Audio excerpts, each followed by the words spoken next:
Pemerintah telah menyiapkan anggaran sebesar 55 triliun rupiah. Dibandingkan tahun lalu, ini meningkat. Tahun lalu 49 triliun, naik 10%. THR ASN tahun 2026 yang akan disalurkan kepada 2,4 juta ASN pusat TNI Polri dengan total 22,2 triliun. Kemudian 4,3 juta ASN daerah, total 20,2 triliun. Kemudian 3,8 juta pensiunan, totalnya 12,7 triliun. Assalamualaikum warahmatullahi wabarakatuh. Kembali lagi bersama Om Ted Channel. Luar biasa. Nah, teman-teman sudah lihat tadi videonya? Begitu fantastiknya THR di tahun 2026. Wow, sampai 50 triliun lebih ya untuk THR bagi seluruh penyelenggara pemerintahan Republik Indonesia. Wow, keren. Luar biasa. Pokoknya ini adalah berita gembira tentunya buat para penyelenggara negara ya. Dan kita akan lihat aja yuk, siapa aja yang kebagian, siapa aja yang mendapatkannya. Kita langsung aja ke videonya berikut ini. Tonton sampai habis.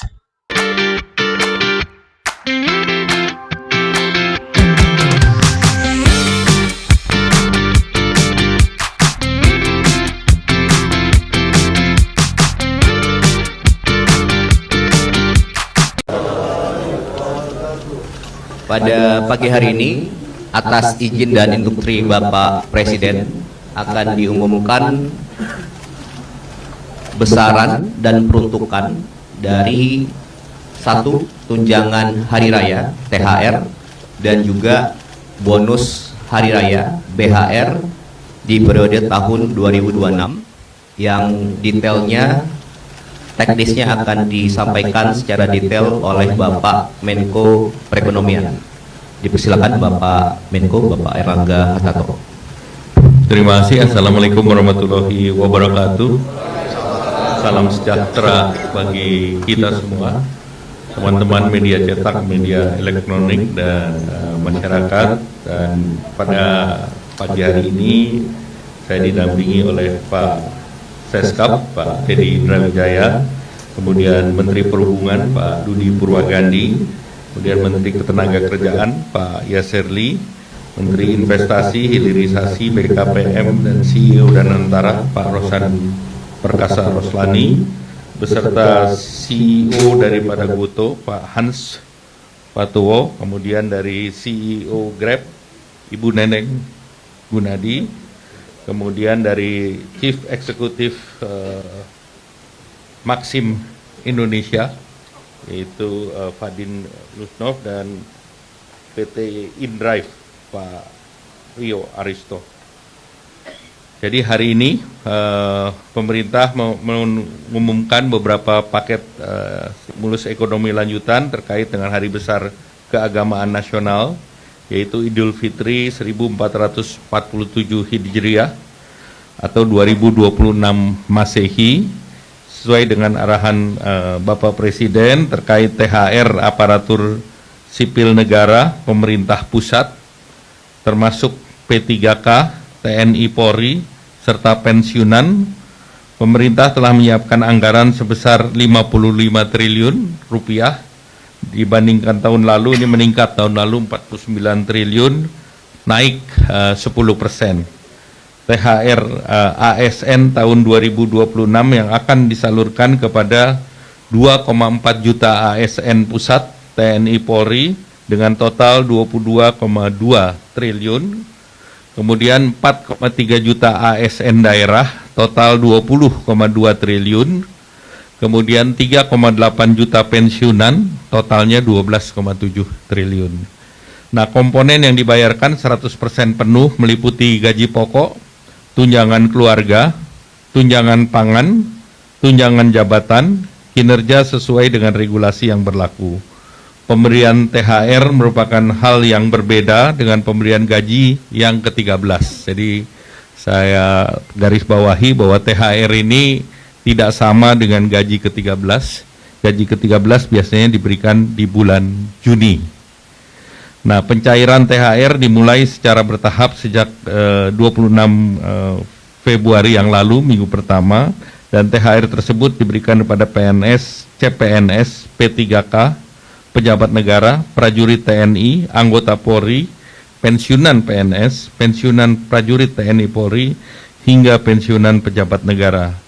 Sedangkan untuk gaji 13 ya seperti biasanya dibayarkan di bulan Juni. Untuk sektor swasta, kewajibannya wajib dibayar penuh, tidak boleh dicicil, dan paling lambat dibayarkan H-7 Lebaran. Jadi THR diberikan kepada pekerja dengan masa kerja minimal 1 tahun, dan kemudian juga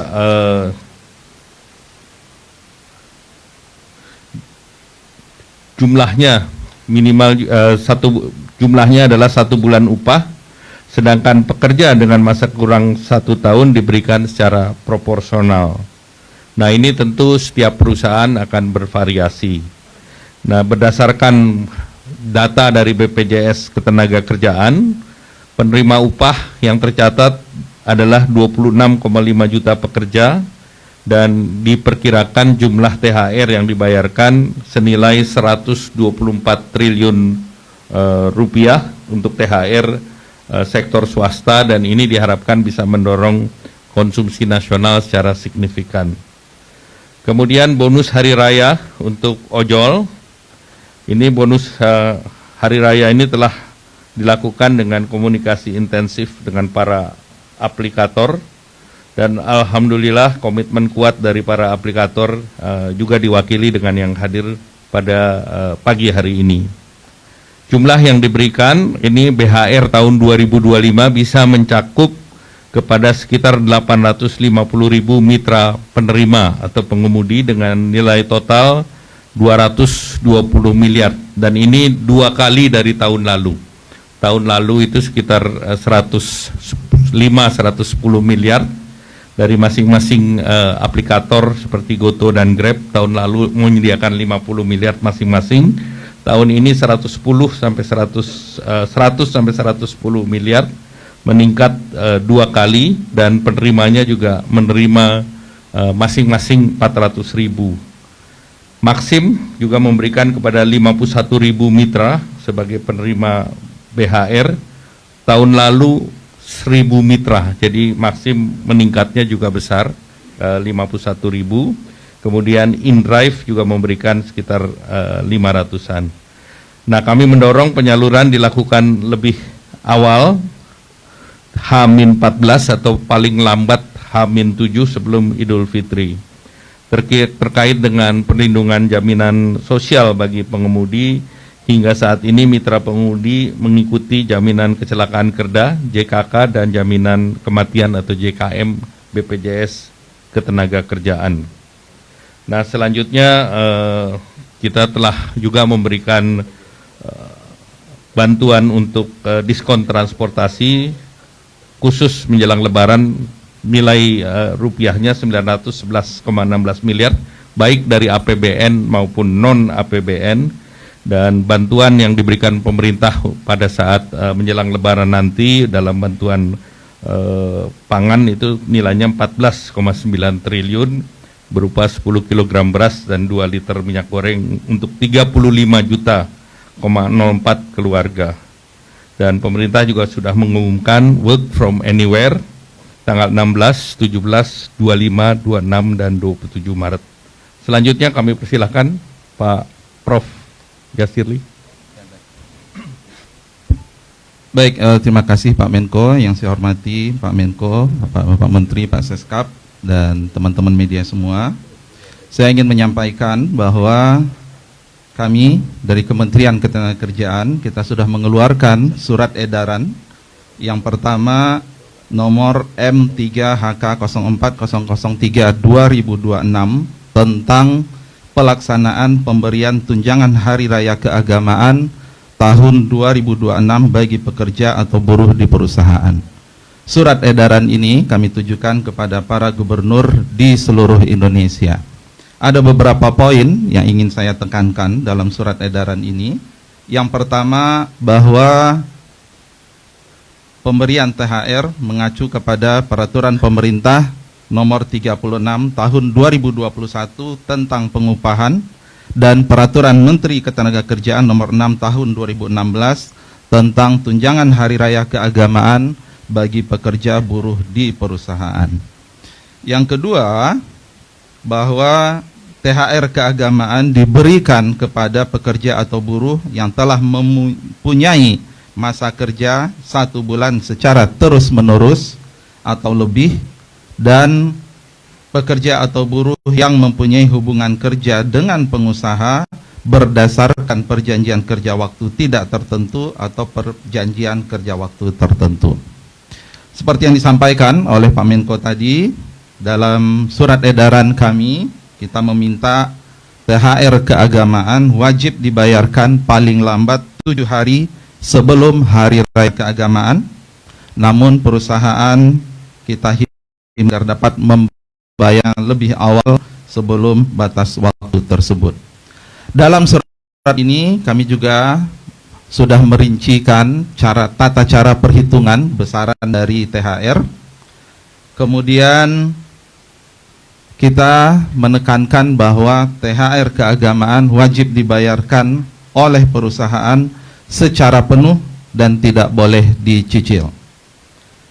Kemudian dalam rangka memastikan pelaksanaan pembayaran THR keagamaan tahun 2026, kami meminta para gubernur untuk melakukan langkah-langkah. 1. Mengupayakan agar perusahaan di wilayah masing-masing membayar THR keagamaan sesuai dengan ketentuan peraturan perundang-undangan. 2. Untuk mengantisipasi timbulnya keluhan dalam pelaksanaan pembayaran THR keagamaan, agar masing-masing wilayah provinsi dan kabupaten atau kota membentuk pos komando satuan tugas atau posko satgas ketenagakerjaan pelayanan konsultasi dan penegakan hukum THR keagamaan tahun 2026 yang nanti terintegrasi dengan posko THR kemnaker.go.id. Bapak dan Ibu yang saya hormati, saya juga ingin menyampaikan yang kedua, surat edaran Menteri Ketenagakerjaan nomor M4 HK 04003 2026 tentang pemberian bonus hari raya keagamaan tahun 2026 bagi pengemudi dan kurir pada layanan angkutan berbasis aplikasi. Surat edaran ini ditujukan kepada para gubernur dan pimpinan perusahaan penyelenggara layanan angkutan berbasis aplikasi di seluruh Indonesia. Sebagai wujud kepedulian kepada pengemudi dan kurir pada layanan angkutan berbasis aplikasi atau pengemudi dan kurir online dalam menyambut Hari Raya Keagamaan dan untuk mendorong peningkatan produktivitas pengemudi dan kurir online, sekali lagi pemerintah menghimbau kepada perusahaan penyelenggara layanan angkutan berbasis aplikasi untuk memberikan BHR. Beberapa hal yang kami tekankan dalam surat edaran ini. Yang pertama, BHR keagamaan diberikan oleh perusahaan aplikasi kepada pengemudi dan kurir online yang terdaftar secara resmi pada perusahaan aplikasi dalam jangka waktu 12 bulan terakhir. 2. BHR keagamaan diberikan dalam bentuk uang tunai paling sedikit 25% dari rata-rata pendapatan bersih selama 12 bulan terakhir. 3. Perusahaan aplikasi agar transparan dalam perhitungan besaran BHR keagamaan kepada pengemudi dan kurir online. BHR keagamaan diberikan paling lambat 7 hari, tapi kami menghimbau untuk bisa dibayarkan lebih cepat dari batas waktu itu. Dan pemberian BHR keagamaan tidak menghilangkan dukungan kesejahteraan bagi pengemudi dan kurir online sesuai dengan ketentuan peraturan perundangan yang telah diberikan oleh perusahaan aplikasi. Kita juga menghimbau kepada para gubernur, 1, untuk menghimbau perusahaan aplikasi di wilayah masing-masing untuk memberikan BHR keagamaan dan menginstruksikan kepada kepala dinas yang menyelenggarakan urusan pemerintahan di bidang ketenagakerjaan untuk mengupayakan dan memantau pelaksanaan surat edaran ini. Kami mengucapkan terima kasih atas dukungan dari semua pihak, dari Pak Menko, Pak Menhub, Pak Menteri Investasi, dan Pak Seskap, dan tentu arahan dari Bapak Presiden. Terima kasih. Assalamualaikum warahmatullahi wabarakatuh.